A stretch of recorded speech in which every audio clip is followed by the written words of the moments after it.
Welcome back to Krins commerce zone. So दोस्तों, देखो मेरी कमिटमेंट, आज के आज एक दूसरा वीडियो भी आ गया है।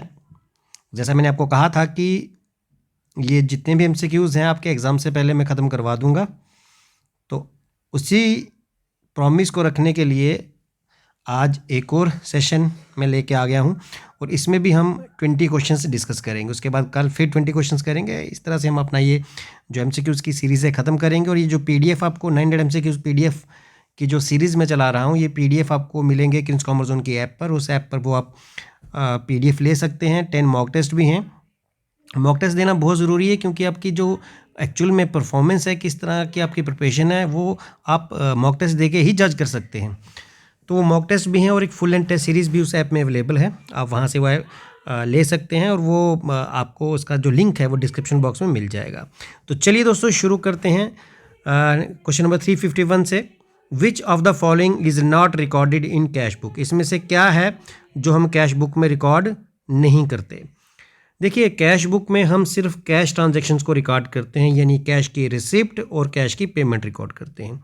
तो इनमें से कौन सी रिकॉर्ड नहीं करते? Trade discount. आप सबको तो ये पता ही है, दो तरह का डिस्काउंट होता है, ट्रेड डिस्काउंट और कैश डिस्काउंट।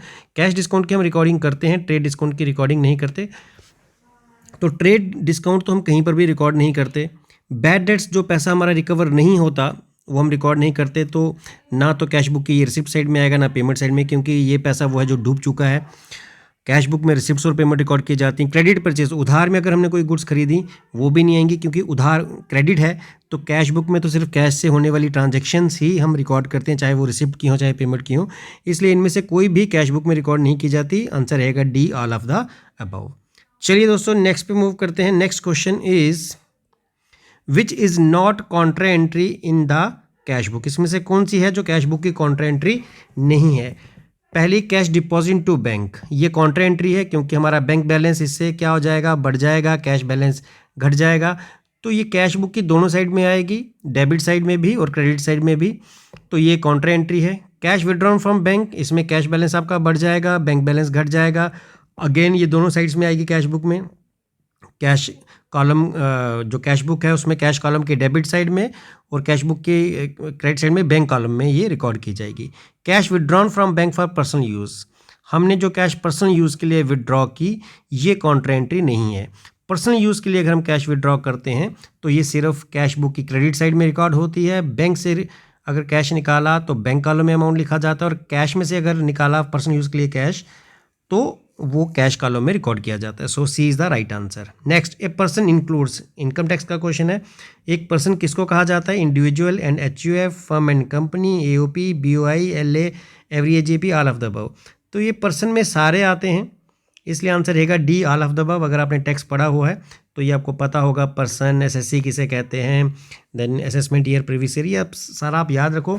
मे बी इनमें से कोई एमसीक्यू आपको पूछ सकते हैं, लेकिन क्योंकि इनकम टैक्स बहुत बड़ा है तो मैंने पहले भी आपको कहा था कि इसको आप छोड़ के जा सकते हो। एक नंबर का क्वेश्चन मैक्सिमम इसमें आ सकता है, तो आप इनकम टैक्स छोड़ के जा सकते हो।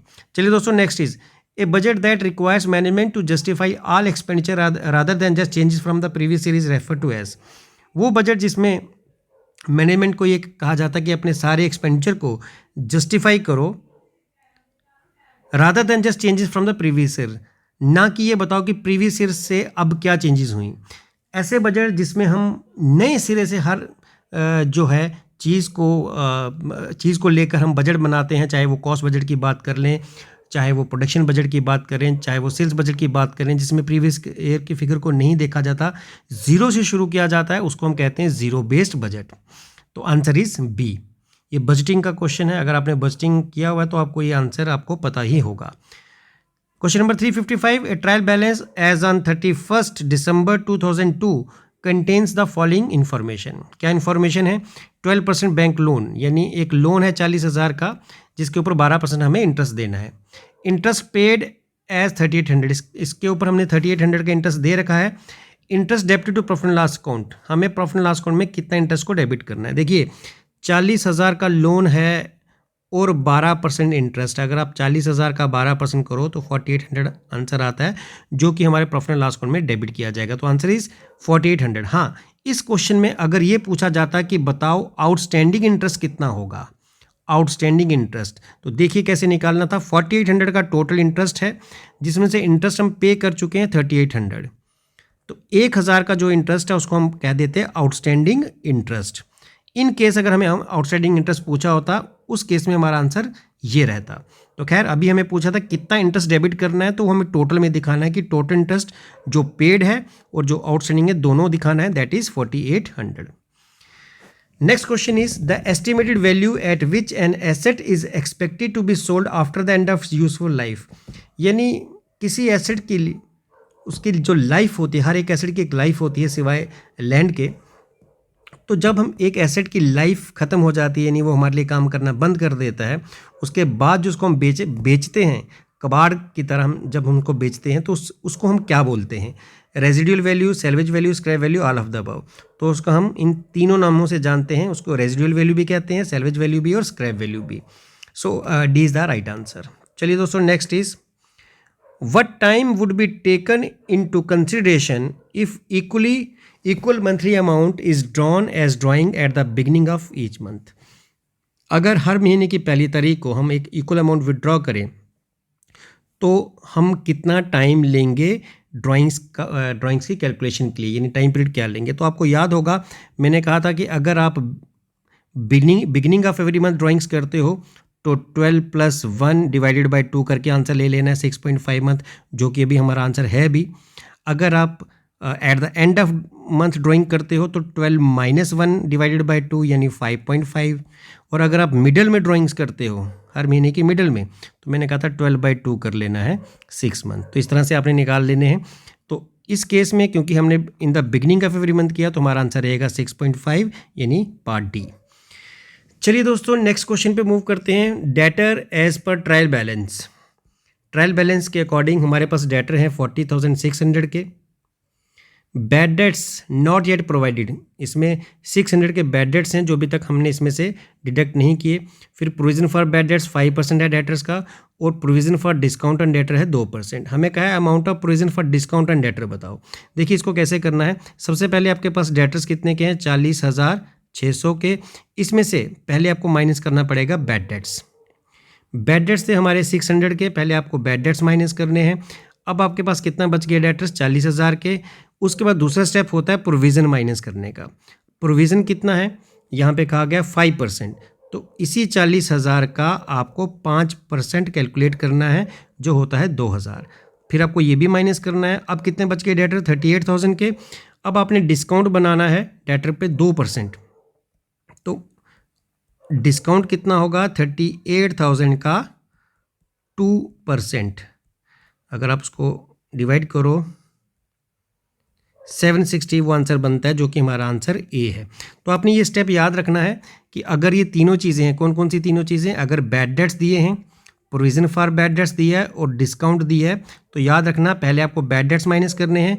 जो बैलेंस आएगा, ठीक है, फर्स्ट बैलेंस जो भी आएगा उसके ऊपर आपने प्रोविज़न निकालना है। प्रोविज़न माइनस करने के बाद जो सेकंड बैलेंस आएगा उसके ऊपर आपने डिस्काउंट निकालना है। तो आपने याद करना है, पहले याद रखना है कि पहले बैड डेट्स माइनस होंगे, फिर जो बैलेंस बचेगा उस पर प्रोविज़न बनाना है, फिर प्रोविज़न भी माइनस करने के बाद जो बैलेंस बचेगा उस पर आपने डिस्काउंट एंड डेटर बनाना है। ये आपको ब्रेक नहीं करना है, पहले बैड डेट्स फिर प्रोविज़न और फिर डिस्काउंट। ये नहीं कि पहले आप डिस्काउंट ले लो या प्रोविज़न ले लो, इस ऑर्डर को आपने ब्रेक नहीं करना है। लास्ट में आपने डिस्काउंट एंड डेटर निकालना है, जैसे कि मैंने आपको निकाल के दिखाया। तो आपका आंसर रहेगा 760। और मान लो अगर इस क्वेश्चन में ये पूछा होता कि रिमेनिंग डेटर्स बताओ, तो सिंपल था, डेटर्स 40,600 माइनस बैड डेट्स जो आया 40,000, उसमें से आपने माइनस करना था प्रोविज़न 2,000 का, 38,000 बचा। फिर इसमें से माइनस करना था आपने 760 का डिस्काउंट। अब जो आपका आंसर आता वो होते क्लोजिंग डेटर, अगर इन केस क्लोजिंग डेटर पूछा गया होता। Just a second. चलिए जी, नेक्स्ट पे मूव कर लेते हैं। A business event which can be measured in terms of money and is record in the books of account is called. एक बिजनेस इवेंट जिसको मनी टर्म में मेजर कर सकते हैं उसको हम क्या कहते हैं? एसेट्स, इक्विटीज, ओनर इक्विटीज या ट्रांजैक्शन, उसको हम बोलते हैं ट्रांजैक्शन। ऐसी कोई भी इवेंट जिसको हम मनी टर्म में मेजर कर सकें उसको हम बोलेंगे ट्रांजैक्शन।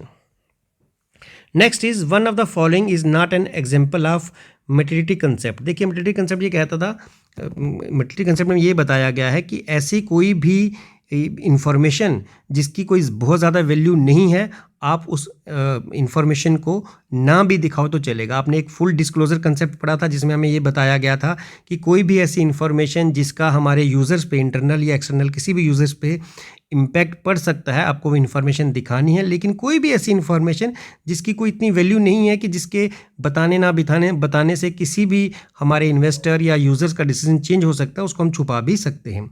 तो ये था मेटिलिटी कंसेप्ट का मेटिलिटी कंसेप्ट। अब उसके ऊपर जो क्वेश्चन है उसमें लिखा है one of the following is not an example of materiality concept. इसमें से कौन सी है जो मेटिलिटी कंसेप्ट की एग्जाम्पल नहीं है? परचेज ऑफ पेंसिल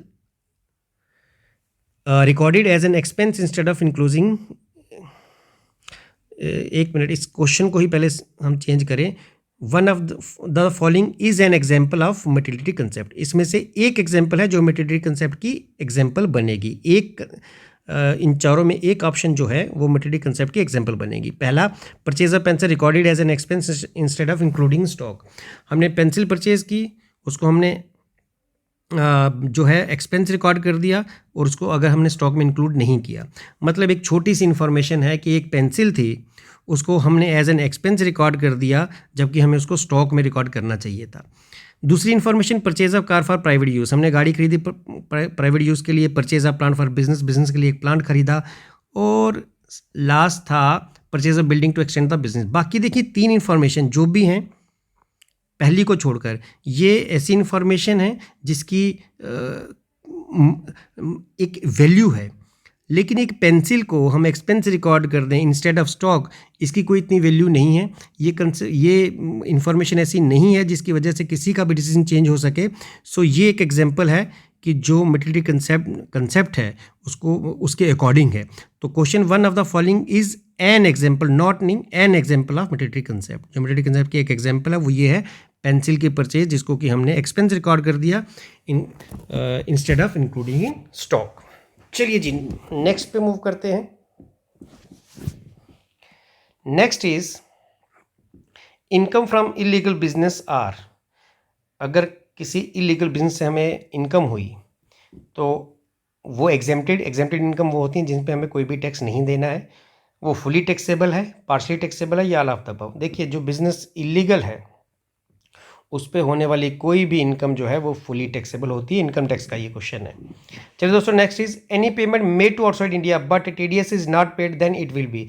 देखिए अगर इंडिया से बाहर हमारा कोई भी एम्प्लॉय काम करता है तो हमें इनकम टैक्स जो है, टीडीएस जो है वो काट कर उसको पेमेंट करनी है। अगर हम उसको पेमेंट इनकम टैक्स बिना काटे कर रहे हैं तो वो एक्सपेंस हमारा डिसअलाउड हो जाएगा। A is the right answer. चलिए दोस्तों next is the cost expanded in the past that can not be retrieved on product और सर्विस।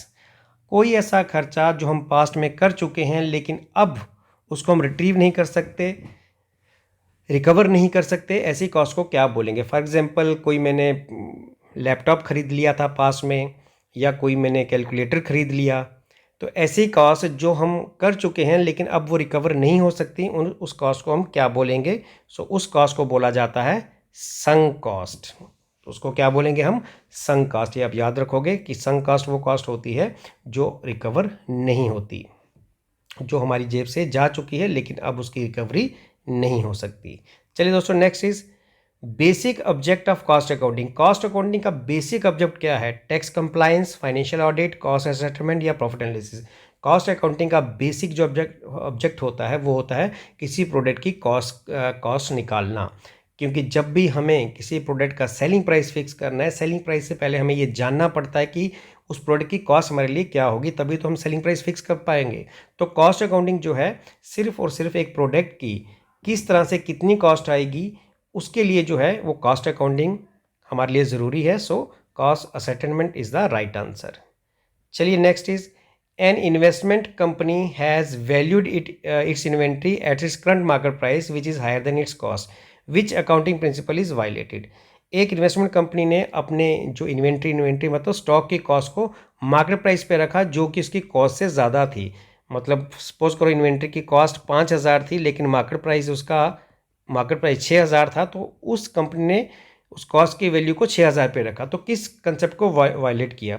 देखिए मटेरियलिटी कंसेप्ट तो मैंने अभी बताया कि छोटी मोटी जो भी हमारे पास इंफॉर्मेशन है हम इसको इग्नोर कर सकते हैं, ना भी बताएं कोई इशू नहीं है। कॉस्ट कंसेप्ट हमें ये कहता है कि आपने जो फिक्स एसेट है जिस कॉस्ट पे खरीदा उसी कॉस्ट पे फर्दर अकाउंटिंग करनी है। फुल डिस्क्लोजर प्रिंसिपल ये कहता है कि आपको ऐसी कोई भी इंफॉर्मेशन जिसका इफेक्ट जिससे किसी का डिसीजन चेंज हो सके, चाहे वो इंटरनल या एक्सटर्नल यूजर्स हैं, वो आपको पूरी दिखानी है। प्रूडेंस कंसेप्ट या कंजर्वेटिज्म कंसेप्ट जिस नाम से जाना जाता है, दोनों का एक ही मतलब है, प्रूडेंस और कंजर्वेटिज्म। ये कंसेप्ट हमें ये कहता है कि आपको अपने एक्सपेक्टेड गेंस को जो है वो रिकॉर्ड नहीं करना, एक्सपेक्टेड लॉसेस को आप रिकॉर्ड कर सकते हो। और उसी कंसेप्ट को फॉलो करते हुए उसने कहा कि किसी जो हमारी इन्वेंट्री है या स्टॉक है उसको कॉस्ट या फिर हमें मार्केट प्राइस, दोनों में से विच एवर इज़ लेस, जो कम वैल्यू होगी उस पर रिकॉर्ड करना है। तो यहाँ पर लेकिन जो इन्वेस्टमेंट कंपनी है वो उसको मार्केट प्राइस पे रिकॉर्ड कर रही है जो कि हायर है, यानी दोनों में से जो हायर उस पर रिकॉर्ड कर रही है। तो कौन सा कंसेप्ट वायलेट कर रही है? Prudence concept. An economic system where the state owns the means of production and attempt to direct economic activity towards political identified goals and are generally referred to as, ये तो economics का question है लेकिन इसका मैं सीधा आपको answer ही बताऊंगा, सोशलिस्ट इकोनॉमी इसका आंसर रहेगा। Next, which item will appear on the credit side of ledger account? देखिए क्रेडिट साइड में या तो कैपिटल आती है, या तो लाइबिलिटीज़ आती हैं, या तो इनकम आती है, ठीक है, ये क्रेडिट साइड में आती हैं। कैश रिसीव्ड ये एसेट है, डेबिट साइड में आएगा।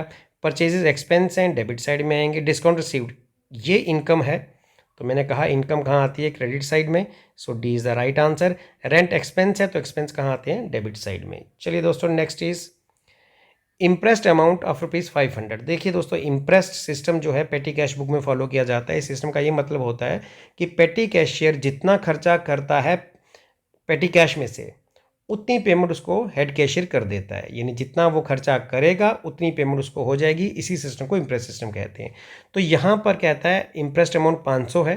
What will be the amount of reimbursement if following expense were incurred by the पेटी कैशियर? तो मैंने अभी आपको बताया जितना खर्चा करेगा पेटी कैशियर उतनी उसको पेमेंट हेड कैशियर करेगा। तो यहाँ पर देखो कितना खर्चा किया, 150 टेलीफोन, फिर टिफ़िन का 50, फिर रिपेयर का 30 और जनरल एक्सपेंस का 100। तो अगर हम इन सब का टोटल करें तो 200, 300, 330 रुपये हमारा। तो पेटी कैशियर जो है उसने 330 रुपये का खर्चा किया, तो 330 रुपये हेड कैशियर उसको देगा। इसी को हम कहते हैं imprest system. Answer is C. Next, difference between net worth at the beginning of the year and at the end of the year represent. देखिए नेटवर्थ का मतलब होता है कि आपके जितने भी एसेट्स हैं उसमें से लाइबिलिटीज़ पे करने के बाद आपके पास जो पैसा बचा, यानी आप ये कह सकते हो asset is equal to capital plus liabilities. आपके जितने भी ये एसेट्स हैं उसमें से ये लाइबिलिटीज़ माइनस करने के बाद जो पैसा बचा उसी को कैपिटल या फिर नेटवर्थ कहते हैं। तो कहते हैं net worth at the beginning of the year eight the end of the year. देखिए बिगिनिंग और साल के एंड में जो आपकी नेटवर्थ थी, कैपिटल थी, वो क्या दिखाती है? सपोज करो कि साल की स्टार्टिंग में आपकी नेटवर्थ मतलब कैपिटल 1 लाख की थी और साल के एंड में 1,20,000 हो गई। इसका मतलब 20,000 पे वो इंक्रीज़ हुई, और इंक्रीज़ कब होगी? जब क्या होगा? प्रॉफिट होगा। या मान लो 1 लाख की आपकी जो कैपिटल थी वो साल के एंड में 70,000 रह गई, डिक्रीज़ हुई। डिक्रीज़ क्यों होगी? 30,000 डिक्रीज़ हुई। क्यों डिक्रीज़ हुई? Because of loss. तो कैपिटल इंक्रीज या डिक्रीज होती है बिकॉज ऑफ प्रॉफिट या लॉस। प्रॉफिट हो तो बढ़ जाती है और लॉस हो तो कम हो जाती है।